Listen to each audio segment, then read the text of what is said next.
नमस्कार. आज आपण नवोदयचा सराव पेपर बघणार आहोत. विषय आहे गणित.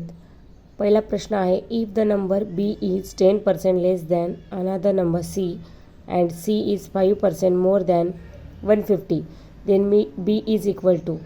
आता आपल्याला दिलेले आहे सी इज मोर दॅन 150. किती पर्सेंट आहे हा?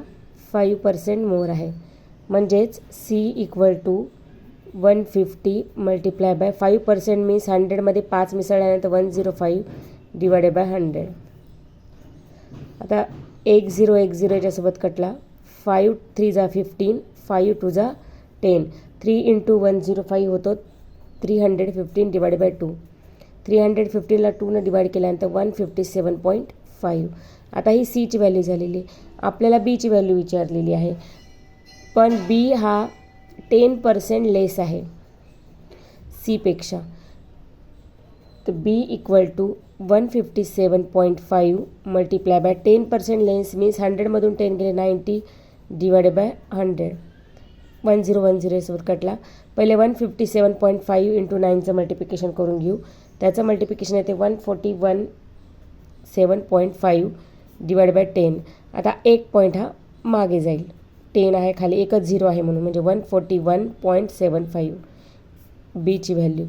ऑप्शन क्रमांक डी. नेक्स्ट क्वेश्चन आहे question number 2. The sum of HCF and LCM of 45, 60 and 75 is. पहिल्यांदा आपण काढून घेऊया LCM आणि HCF. 45, 60 आणि 75. 5च्या टेबलमध्ये येतात. 5 9 जा 12 5 जा 60 आणि 15 5 जा 75.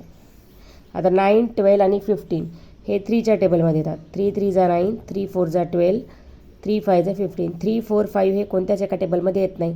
या दोघांचं मल्टिप्लिकेशन म्हणजे HCF असतो आणि या सर्वांचं मल्टिप्लिकेशन म्हणजे LCM असतो.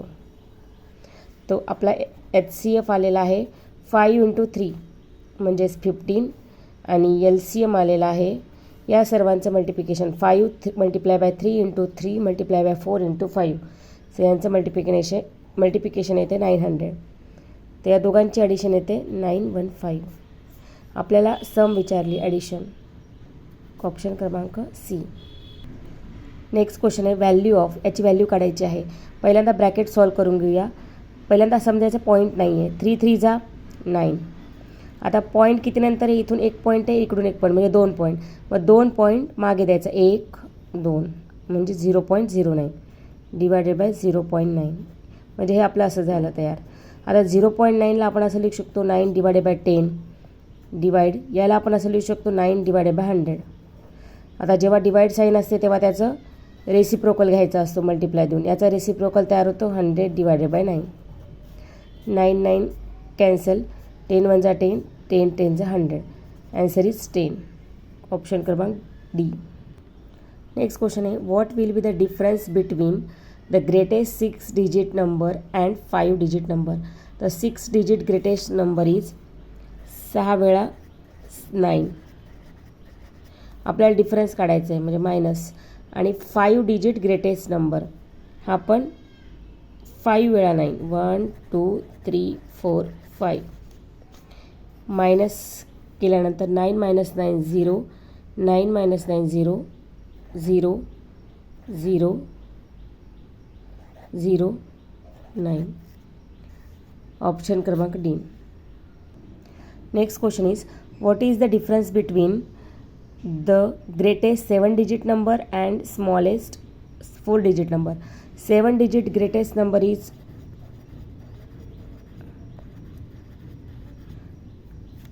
7 डिजिट ग्रेटेड नंबर मीन्स 7 वेळा 9 लिहायचे आणि 4 डिजिट स्मॉलेस्ट नंबर मीन्स 1000. आता आपल्याला याच्यातला डिफरन्स काढायचा. डिफरन्स मीन्स मायनस 9 9 9 9 मायनस 1 8 आणि हे समोरचे 3 9 ॲज इट इज. ऑप्शन क्रमांक D the right answer. Next question is question number 6. Amit bought a table for 1200 and spent ₹200 on its repair. म्हणजे cost price काय झालेलं आहे 1200 आणि त्यांनी रिपेअर केलेला तो पण याच्यात ॲड करावा लागेल. म्हणजे टोटल कॉस्ट प्राईस झालेला आहे 1400. ही सोल्ड म्हणजे एस पी कितीला सोल्ड केलं त्यांनी 1680. आता याच्यातला प्रॉफिट आणि लॉस काढायचा आणि त्याचं पर्सेंटेज काढायचं आहे. तर आपल्याला दिसत आहे की 1680मध्ये सेलिंग प्राईस जास्त आहे म्हणून इथे प्रॉफिट झालेला आहे. तो profit equal to S P minus C P हे माहीत आहे. एस पी आपल्याला दिलेला आहे आणि सी पी पण माहीत आहे. याची मायनस केल्यानंतर 280 होते. हा झाला प्रॉफिट. आता प्रॉफिट आल्यानंतर प्रॉफिट पर्सेंट काढावं लागेल. तर प्रॉफिट पर्सेंटचा फॉर्म्युला आहे profit percent equal to profit divided by C P into 100. प्रॉफिट आहे 280, सी पी आपला आहे 1400, 1400 आणि हे 100. 2020 याच्यासोबत कॅन्सल झाले. 7 2 जा 14, 7 4 जा 28 इथं 40, 2 1 जा 2, 2 2 जा 4 means 20% profit. Option D is a correct answer.